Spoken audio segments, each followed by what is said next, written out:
کہانی کا دوسرا حصہ۔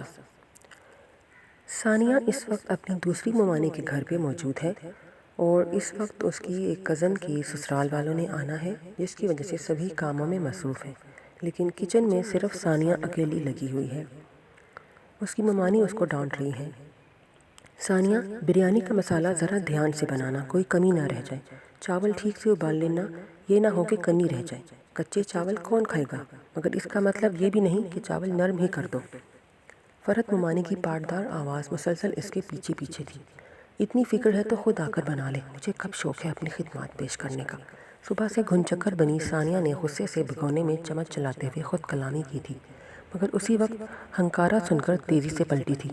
عامر فریج سے پانی کی بوتل نکال رہا تھا، وہ یقیناً سب سن چکا تھا۔ ثانیہ خفت زدہ ہو کر رخ موڑ گئی۔ ویسے کھانا تو امی بھی بنا ہی لیتی ہیں، مگر تم سے اچھا نہیں، اور یقین کرو ہم سب تہہ دل سے تمہاری خدمات کے قائل ہیں۔ ویسے دل تو پہلے ہی گھائل ہو چکا ہے، عامر نے مسکراتے ہوئے آخری فقرہ دل میں کہا تھا، اور پانی پی کر باورچی خانے سے باہر نکل گیا۔ اف، نانی اماں ٹھیک ہی کہتی ہیں، مجھے بھی فضول بولنے کی عادت ہے۔ اب کیا سوچتے ہوں گے میرے بارے میں؟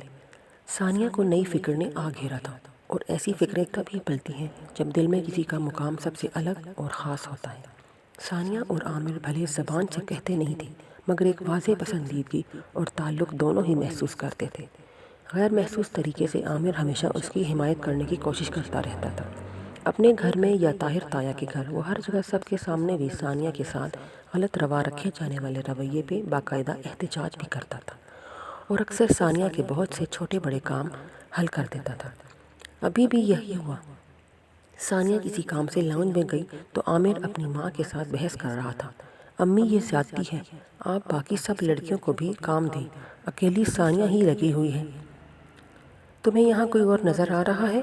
فرحین تو صبح سے اپنی تیاریوں میں لگی ہوئی ہے۔ آج اس کی سسرال والے تاریخ لینے آ رہے ہیں، 100 طرح کی تیاری کرنی پڑتی ہے۔ ماہین اس کی مدد کروا رہی ہے، باقی رانیہ اور رافیہ تو چھوٹی ہیں، ان کو کچھ نہیں آتا۔ میری بوڑھی ہڈیوں میں اتنا دم نہیں کہ اس دعوت کا اکیلے انتظام کر سکوں۔ تمہاری بھابھی صاحبہ پہلے ہی اپنی خرابی طبیعت کا کہہ کر کمرے سے نکلی ہی نہیں ہے۔ فرحت ممانی نے لمبی تقریر جھاڑی تھی۔ عامر جھنجھلا کر رہ گیا تھا۔ عجیب اصول ہیں آپ لوگوں کے۔ فرحین کے سسرال والے آ رہے ہیں تو کچھ کام وہ بھی کریں، یہ کیا کہ دوسرے لوگ فضول میں اپنا خون پسینہ ایک کریں گے اور صلہ بھی کچھ نہیں۔ اے لڑکے، آج ہو کیا گیا ہے تجھے؟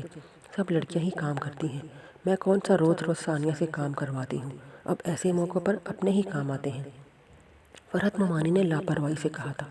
واہ جی، اپنے کام آتے ہیں، بس اپنی بیٹیاں کام نہیں آتی، عامر طنزیہ لہجے میں کہتے ہوئے وہاں سے اٹھ گیا تھا۔ اسے کیا سمجھ ہے ایسے معاملوں کی؟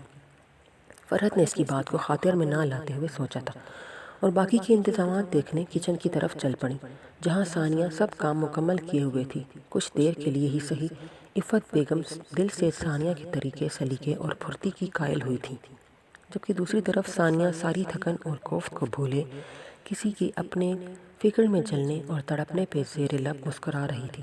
شاید تھکاوٹ، کاموں کا بوجھ اور رویوں کی بے حسی کی گرم ہوا جو پوری شدت سے ہمارے اندر بھرنے لگتی ہے، تو کسی مہربان، کسی اپنے کے چند نرم اپنائیت بھرے جملوں، میٹھے لفظوں، تھوڑی سی ستائش اور فکر سے ایسا لگتا ہے جیسے کسی نے پریشر کوکر کی بجتی سیٹی ہٹا کر سب غبار صرف بھاپ کو باہر نکلنے کا راستہ دیا ہے۔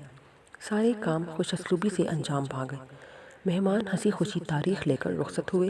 ایک بہت بڑا مرحلہ سر ہو گیا تھا۔ ثانیہ بری طرح تھک چکی تھی اور گھر جا کر آرام کرنا چاہتی تھی، مگر ابھی ڈرائنگ روم میں سب بڑوں کی محفل جمی ہوئی تھی۔ ماہین، رانیہ اور رافیہ فرحین کے کمرے میں موجود ہنسی مذاق کر رہی تھیں۔ عامر نے پوری دعوت میں اس بات کا خیال رکھا تھا کہ ثانیہ کے ساتھ باقی لڑکیاں بھی اندر باہر کے چکر لگائیں، مگر وہ چاہنے کے باوجود کسی کو زبردستی مجبور نہیں کر سکتا تھا، اسی لیے جو اس سے ممکن ہوا کرتا رہا۔ چائے کھانے کے وقت اسے بھی سب کے ساتھ شامل کیا۔ ثانیہ کے لیے یہی بہت تھا کہ کسی کو اس کا خیال ہے، اس لیے تھکن کے باوجود اس کے چہرے پہ مسکراہٹ تھی، اور رات کو گھر واپسی کے وقت بھی یہ مسکراہٹ لبوں سے چپکی رہی۔ نانی اماں اس مسکراہٹ میں پوشیدہ خوشی کے راز سے واقف تھیں، اور وہ بھی دل سے یہ چاہتی تھیں، مگر ثانیہ کی خوشی اور ان کی چاہت پوری ہونے کے درمیان ابھی بہت کچھ حائل تھا۔